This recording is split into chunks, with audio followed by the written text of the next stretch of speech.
चालू करायचं. हॅलो, चला सगळ्यांना नमस्कार. आज बेसिकली आपली जे प्रेस ठेवली आहे ते दोन बाबींसाठी अत्यंत महत्त्वाच्या विषयावर आहे. पहिलं, नुकताच जे HPV वॅक्सिनेशन जे मुलींमध्ये आपण स्कूल गोईंग मुलींमध्ये जे आपण कॅम्पेन आता लॉन्च करणार आहे 9 तारखेला, त्याच्यामध्ये आपण HPV वॅक्सिनेशन कॅम्पेन जे आपण 14च्या वर आणि 15च्या खाली या मुलींमध्ये आपण पूर्ण महाराष्ट्रभर आणि नागपूरभर आपण हा लॉन्च 9 तारखेला येथे आपण करणार आहे. त्याची नुकताच आता डिस्ट्रिक्ट टास्क फोर्सची बैठक झाली. आज स्टेट टास्क फोर्सची पण बैठक आहे. CO साहेब होते, CS, DHO सगळे आमचं हेल्थ डिपार्टमेंट आम्ही बैठक घेतली.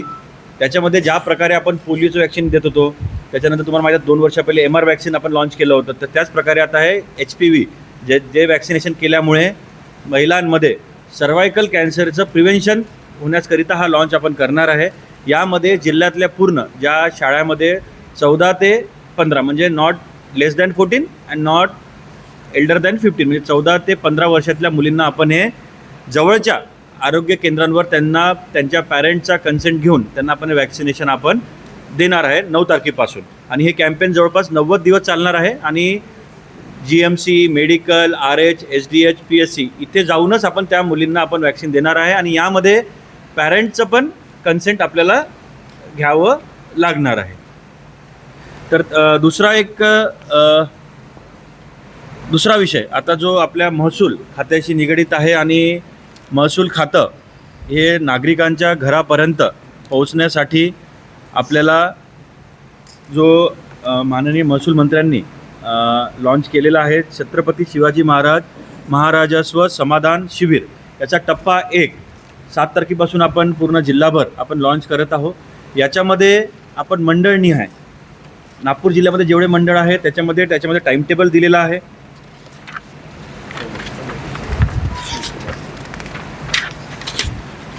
तर मंडळ स्तरावर जे पूर्वतयारी आहे ते 18 ते 5 मार्चपर्यंत करायची होती. ते आमची गावागावामध्ये सगळे आमचे लोक जाऊन त्याच्या लोकप्रतिनिधीला हाताशी घेऊन त्याच्या आमदार महोदयांना, खासदार महोदयांना सगळ्यांना घेऊन त्याची प्रचार प्रसिद्धी आम्ही केलेली आहे. त्याच्यानंतर मार्चमध्ये 2 मंडळामध्ये आपल्याला शिबिर घ्यायचं आहे. एक आहे 7 तारखेला, एक आहे 14 तारखेला. तर 7 तारखेची तयारी झालेली आहे. 7 तारखेला जवळपास 13 तालुक्यातल्या 13 मंडळामध्ये आपण हे कॅम्प आपण घेणार आहे. त्यानंतर एप्रिल महिन्यामध्ये 2 कॅम्प होणार आहेत, 10 एप्रिलला आणि 17 एप्रिलला.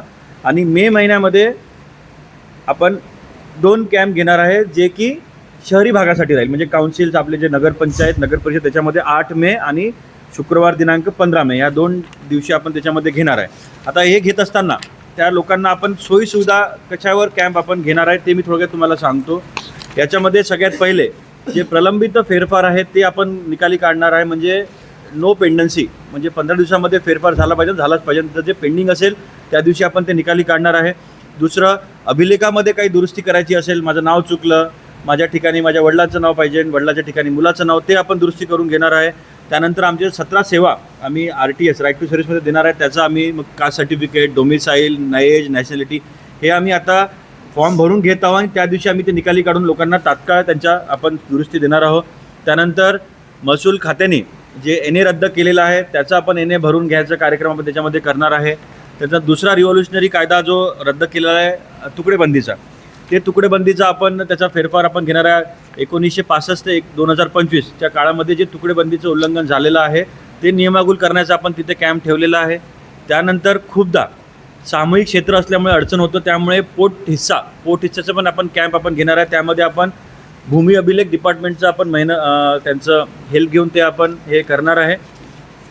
त्यानंतर खूप वेळा भूसंपादन होतो परंतु सातबाऱ्यावर शासनाच्या खात्याचं नाव लागत नाही, त्यामुळे खूप ठिकाणी इलिगल विक्र्या होतात, मग कॉम्प्लिकेशन. त्यासाठी आपण कजाप ज्याला कमी जास्त पत्रक जे म्हणतो त्याचं पण आपल्याला त्याच्यामध्ये पण आपण कॅम्पमध्ये ते आपण घेणार आहे.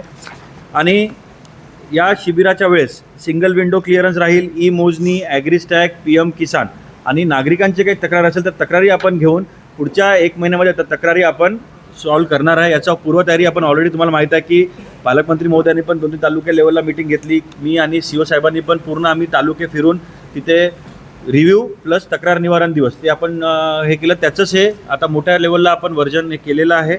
याच्यामध्ये जिल्हा लेवलला कमिटी बनवली होती पालकमंत्री महोदयांची, स्टेट लेवलला पण रेव्हेन्यू मिनिस्टरच्या बावनकुळे साहेबांच्या अध्यक्षतेखाली कमिटी आहे आणि तयारी आज सकाळी मी 2 मंडळात जाऊन आलेलो आहे, दुपारी पण 2-3 मंडळामध्ये तयारी बघायला जाणार आहे. तर माझी एकच विनंती आहे की सगळ्यात लोकांच्या जवळचा डिपार्टमेंट महसूल डिपार्टमेंट आहे, कारण प्रत्येकाला रोज ना रोज महसूल डिपार्टमेंटची काम पडते. तर आपल्या माध्यमातून जास्तीत जास्त लोकांपर्यंत ऑलरेडी मी सॉफ्ट कॉपी आपल्याला शेअर केलेली आहे की आज आणि उद्या थोडं जर आपल्या प्रिंट मीडिया राहो, इलेक्ट्रॉनिक मीडिया राहो की तुमचं यूट्यूब चॅनल्स राहो, त्याच्या माध्यमातून जर नागरिकांपर्यंत सोशल मीडिया इन्फ्लुएन्सरला आपण बोलवलं आहे, आपल्या माध्यमातून जर नागरिकांपर्यंत जर पोहोचले तर जास्तीत जास्त लोक त्या कॅम्पमध्ये येईल, जेणेकरून आपल्याला जास्तीत जास्त लोकांना आपल्याला तिकडे खऱ्या अर्थाने आपल्याला त्यांना मदत करायची आहे.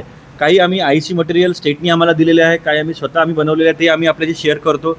थोडं माझी विनंती आहे की 7 तारखेचा कॅम्प आपल्याला सक्सेसफुली करायचा आहे. तर मंडळ लेवल आपण ठेवलं आहे, त्या मंडळामध्ये जेवढी गावं येणार, म्हणजे फॉर एक्झाम्पल एका मंडळामध्ये जवळपास 10 ते 15 गावं येतात, तर त्या गावातले लोक तिथे येऊन तो कॅम्प, त्यांना तालुक्याला पण याची गरज नाही, जिल्ह्याला पण याची गरज नाही, जवळच्या मंडळावर जाऊन ते आपलं ह्या सगळ्या गोष्टी आपल्या ह्या आपण सुखरूप फास्ट ट्रॅकमध्ये आणि गतिमान पारदर्शक पद्धतीने आपण ते सॉल्व्ह करण्याचा याच्यामध्ये आम्ही एक नवीन हे करतो की आम्ही हेल्थलाईन सोबत घेतलं आणि CO साहेबांना मदत घेतलं, कारण खूपच्या ठिकाणी आता लोकांना घरकुलांना रेती पाहिजे, तिथं BDOची टीम राहील, मग घरकुल सँक्शन करायचं आहे, राशन कार्डचा विषय राहील, त्यासाठी आपण CO साहेबांच्या टीमलाही ZPच्या टीमलाही त्याच्यामध्ये आपण इन्व्हॉल्व केलेलं आहे, जेणेकरून हे सगळ्या डिपार्टमेंटचं कोऑर्डिनेशन करून आपण ते कॅम्प सक्सेसफुल रीतीने आपण करणार. थँक्यू. कंपन्या आपण स्वतः बंदही केला, पण काही आपला डायरेक्ट अधिकार क्षेत्रात देत नाही, पण हे मालिका सुरूच आहे. दुसरं एक आधी इन्क्वायरी लागली, त्याचा रिपोर्ट यायच्या आधी दुसरा स्फोट झाला, तर हे केव्हा थांबणार? नाही, याच्यामध्ये काल आता तुझा प्रश्न घेऊनच टाकतो मी. SBL कंपनीमध्ये जो स्फोट झाला त्याच्यामध्ये ते 25 किलोच्या वरचं असल्यामुळे ते पेसो आणि डिशकडे येत असतं. 25 किलोच्या खालचे आम्ही ऑलरेडी जेव्हा घटना घडली होती, मी स्वतः कमिटी बनवून आम्ही त्या बंद करून टाकल्या. आता 25 किलोच्या वर ज्या पेसोच्या अधिक पत्त्याखाली येते तर ऑलरेडी त्याची इन्क्वायरी झालेली आहे आणि CM सरांनी आणि पालकमंत्री महोदयांनी मिटिंग घेऊन ते सांगितलेलं आहे की या सगळ्या ज्या पेसो खालच्या ज्या कंपन्या आहे त्याचं काहीतरी नवीन SOP बनवायला पाहिजे. त्याचं डायरेक्शन त्यांनी विभागीय आयुक्त मंडळाला पण दिलेलं आहे. ते कमिटी बनवून काय करेक्शन्स करू शकतो, काय नवीन SOP आपण त्याच्यामध्ये आणू शकतो. आता इमिजिएटली जे घटना घडली त्याच्यामध्ये कंपेन्सेशन आपण ऑलरेडी देऊन टाकलेलं आहे, त्यांचे पोस्टमॉर्टम आपण करून त्यांचं अंत्यविधीसुद्धा केलेलं आहे, ते कंपनी बंद केलेली आहे. परंतु फ्युचरमध्ये असं न होण्यासाठी पेसो आणि डिशला अजून काही SOP बनवता येईल का, त्याच्यामध्ये काही ॲडिशनल चेकलिस्ट टाकता येईल का, ते अभ्यास करण्यासाठी आम्हाला सांगितलेलं आहे. कारण हे पेसोचा ॲक्ट सेंट्रल असल्यामुळे त्यांची आपल्याला मदत लागणार आहे आणि डिझास्टर ॲक्टमध्ये आपण काही अटी शर्ती घालू शकतो काय, त्याचा पण आपण विचार याच्यामध्ये करणार आहे. पेसो आणि डिश जे आहे त्यांच्या खूप काही मर्यादा आहेत. बहुतेक कायद्यात काही तरतूद करण्याची गरज आहे, सुधारणा करण्याची गरज आहे. बहुतेक मॅनपॉवर पण त्यांच्याकडे पुरेसा नाही आहे. तर या अडचणी आपण मी ते सांगतो, यासाठीच मी बैठक 9 तारखेला लावलेली आहे. त्यांचं आपण इनपुट घेऊ, सगळं घेऊन मग एक SOP आपल्याला बनवावं लागेल, कारण याच्यामध्ये टीम एफर्ट लागणार आहे. जर फ्युचरमध्ये आपल्याला प्रिव्हेंट करायचं तर it will be a team effort. या डिपार्टमेंटचं काम, त्या डिपार्टमेंटचं काम, प्रायमरी डिपार्टमेंट पेसो आणि तुमचा डिश राहीलच, परंतु त्यांना कलेक्टर ऑफिसकडून काही मदत लागते का, पोलिसांकडून काही मदत लागते का, डिझास्टर डिपार्टमेंट काही मदत, ते आपण करून कंबाईंड एक काय करता येईल त्यांना सजेशन आपण देणार आहे त्याच्याकडून. कारण आपल्याला CM साहेबांनी ऑलरेडी काल जेव्हा ऑरेंज सिटीला प्रेस घेतली त्यांनी ऑलरेडी सांगितलेलं आहे की त्यांना जर केंद्रात बोलायचं तर केंद्रातही बोलणार आहे, पण काय सुधारणा करायची असेल, तुमचे काय इनपुट असेल तर तुम्ही पण ओपन आहे, ते देऊ शकता. कंपनीकडून मृतकांना 75 लाख, स्टेटकडून 5 लाख आणि सेंटरकडून 2 लाख असे 82 लाख त्यांना आपण 75 लाखाचे चेक मिळालेले आहे. त्यांचे वारस वगैरे पडून 5 लाखाचं पण त्यांच्या अकाउंटला चाललं जाईल.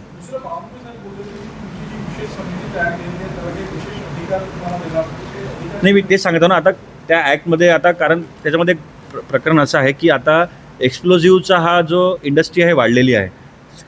CM सरांनी हे सांगितलं की कशा प्रकारचं ऑटोमेशन करता येईल का, जेणेकरून ह्युमन आणि एक्सप्लोजिव्हचा इंटरफेस कमी होईल. ज्या ठिकाणी रिस्क आहे त्या ठिकाणी जर ऑटोमेशन केलं तर जीवितहानी कमी होण्याची शक्यता आहे. त्याच्यामध्ये तसंही काही सजेशन करता येईल, तेही आम्ही त्याच्यामध्ये अभ्यास करू. परंतु सध्या आमचं मागे 3 दिवसापासून आमचं हेच आहे की इमिजिएट क्रायसिस आपल्याला दूर करायचं, कारण महत्त्वाचं होतं ते बॉडी रेस्क्यू करणे, इंज्युअरचा ट्रीटमेंट देणे. आणि आता मंडेला आम्ही मीटिंग लावलेली आहे, त्याच्यामध्ये बघू काय होतं ते.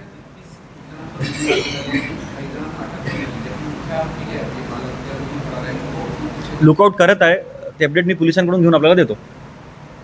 थँक्यू. हां,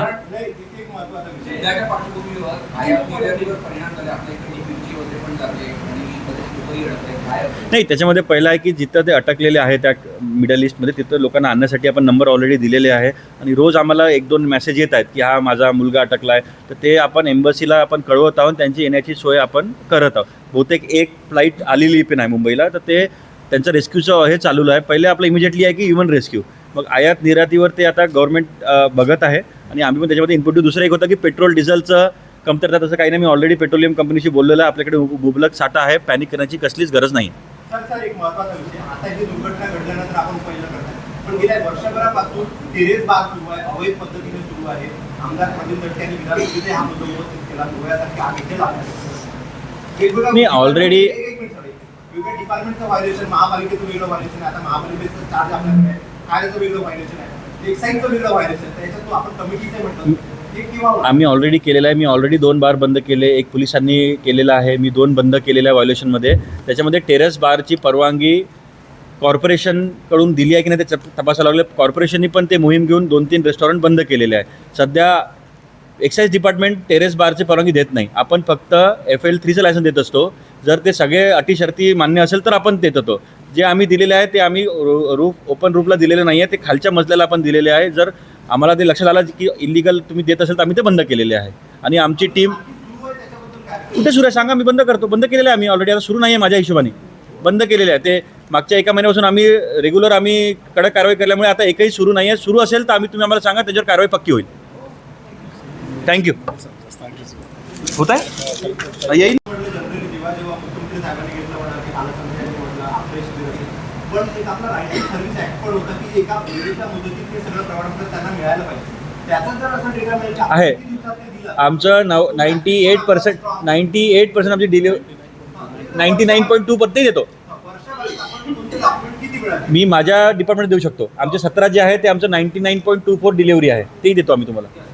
कारण त्याच्यामध्ये शिक्षा आहे, त्यामुळे आम्हाला द्यावंच लागतं, आम्ही देतोच.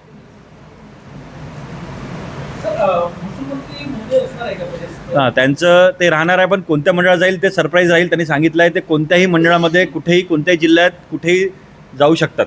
त्यामुळे आमचं सगळीकडे जे 13 तालुक्यात 13 मंडळ आहेत, सगळीकडे आमची तयारी जोरात सुरू आहे. मंत्री महोदय कुठेही गेले तरी आमची तयारी पूर्ण आहे.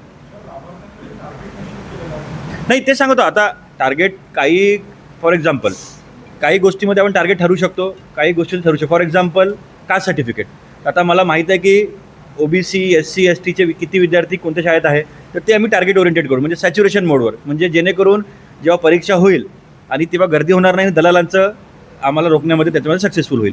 फॉर एक्झाम्पल दुसरं आहे की फेरफार, ते टार्गेट ओरिएंटेड राहील. पण काही गोष्टी टार्गेट ओरिएंटेड राहू शकत नाही, कारण एज काढायचं आहे, नॅशनॅलिटी काढते, टार्गेट आपण ठरवू शकत नाही. कुणाला आवश्यकता आहे, ज्यांना आवश्यकता त्यांनी अर्ज करावा, आम्ही करून देऊ. तलाठी, मंडळाधिकारी, तहसीलदार आणि जिल्ह्यावरूनही आम्ही 13 मंडळासाठी 13 नोडल अधिकारी, आमचे डेप्युटी कलेक्टर आम्ही ठरवले आहे. मी एका तालुक्यात जाईल, ॲडिशनल कलेक्टर एका तालुक्यात जाईल, डेप्युटी कलेक्टर लँड रेव्हेन्यू एका तालुक्यात जाईल, CO साहेब एका तालुक्यात जाईल. सगळे आम्ही वरिष्ठ अधिकारी पण त्या तालुक्यात ठाण मांडून राहू. झालेले आहे ना.